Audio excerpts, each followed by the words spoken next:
Recently, somebody asked me what movies am I looking forward to in 2025, and it made me think, this would make a good video. So here are the 10 films that I am looking forward to in 2025. No! Oh! Fuck. The goddamn knife hands. But first, let me mention some honorable mentions. Freakier Friday, a sequel to the remake of Freaky Friday from, I think, 2003 with Jamie Lee Curtis and Lindsay Lohan. I'm not going to say that this will guarantee to be a great film, but I am definitely curious. Mortal Kombat 2, a film that probably won't be on a lot of people's anticipated list because of how disappointing the first film was. I thought the first movie had promise and had some big promise into being something special, and they just barely dropped the ball. So I hope they've learned their lesson. Tron Ares, a third film in the Tron series that it's like it takes decades to get a Tron sequel for whatever reason. And I just recently watched the Tron films, so I am definitely interested. Avatar, Fire, and Ash. I'm not going to say that the Avatar movies are my favorite films or that I think about them and say they're my favorite movies, but when I do watch an Avatar film, I gotta admit, I always enjoy them, and it's really dumb of me by now to doubt James Cameron. And last, I'm gonna say The Running Man. Even though I've never seen the original Running Man, I don't really know what it's about. But I hear that Edgar Wright is doing this remake, so obviously I want to see this.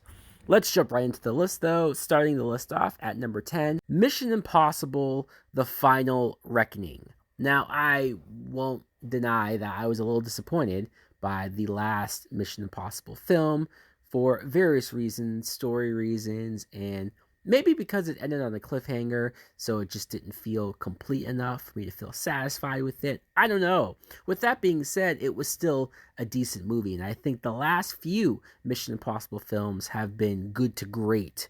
So if this truly is the last one, I feel like Tom Cruise will kill himself in order to make sure this movie is good. Number 9, Zootopia 2. Probably a movie that people wouldn't have expected to be on my list because I don't really talk about animated movies all that much. But Zootopia 1 really surprised me over how good it was and how much I enjoyed it. So I'm hoping the sequel delivers as well. Number 8, Karate Kid Legends. And I gotta be honest, this might not work at all. When I'm reading up on this and I'm seeing that Jackie Chan is going to be there with Ralph Macchio, I don't know how they're going to make that work or make that make sense. Wasn't Jackie Chan in like a completely different remake version of Karate Kid and Ralph Macchio coming back? What?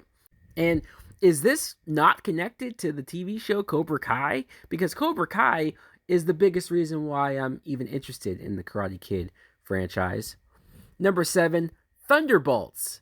This might not be a film that makes sense to have on this list because of what people think of Marvel nowadays. But I'll be honest, I am still enjoying Marvel. I don't think Marvel is struggling like some people say. I think they've had far more good projects come out than not.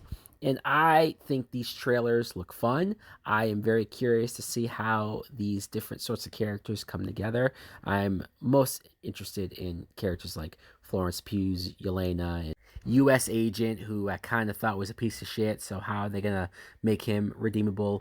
And anytime Bucky shows up, Sebastian Stan, I just have a soft spot for that guy. Number 6, Ballerina, from the world of John Wick, a movie that wasn't necessarily on my radar, I'll be honest, but I love the John Wick movies, each and every one of them, especially that last one. My God, what a masterpiece. But then I saw this trailer. And I thought, man, this seemingly is just more John Wick stuff, but this time a female character. And not just any female character, Anna de Armas.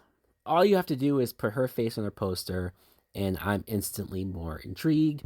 Number 5, Superman. I wanted to put this even higher on the list, but I'm also at a point with the DC universe where they need to earn it, right? And I'm not saying that James Gunn is not capable of doing it. I'm not saying James Gunn doesn't have the track record of delivering great scripts and great projects. And so I fully hope that this is going to be as good as it can be. But I'm also a little burnt out on just the reboots. I'm a little burnt out on having to start over, on a character that I feel like we've done this time and time again. But hopefully it's all worth it. Number 4, The Accountant 2, a movie that I can't say I was really expecting to enjoy. I'm talking about the first film, but I thought Ben Affleck was great. I thought the premise was great and how this character with autism was just one of the best assassins ever. But I also liked how that movie was presented, the tone and the action as not over the top as they presented it. And so this sequel, I hope, gives us more of the same. Number 3, Fantastic Four, The First Steps. Now, I have been yearning and just praying for a good Fantastic Four film. Some would say we got one 20 years ago, but that was 20 years ago. I think it's more than enough time in order to get a great Fantastic Four film. No longer under Fox. This is Disney's first time doing it, and it's also going to be connected to the MCU, which to some people doesn't mean much, but to me, it means a great deal. Number 2, Michael. Here's a movie that could be an absolute dumpster fire. It could be a big, steaming, stinking pile of shit.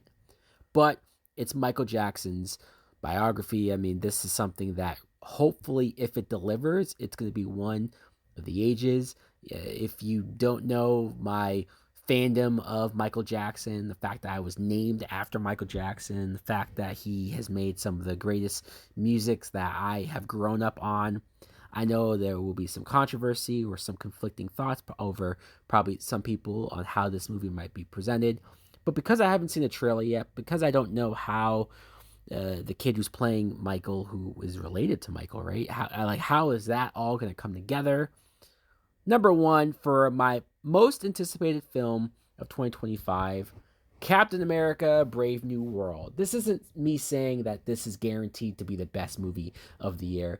It's just I want this to be as good as the previous Captain America films are. I love the 3 Captain America movies that we've already gotten, and so if this stays in that lane, if this stays in a similar tone, which the trailers have shown me that it is attempting to do so, the whole spy, espionage, whenever you have a government type film where characters are saying, you can't trust anybody, I am immediately more involved. I am more clued into what's going on. And also Harrison Ford as the president turning into Red Hulk.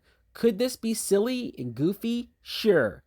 But I'd be lying if I say I wasn't hyped as fuck. So guys, let me know in the comments below if you too are looking forward to any of these movies, or what is your top 10 most anticipated movies of 2025. Thanks for watching. Like, comment, subscribe. Later.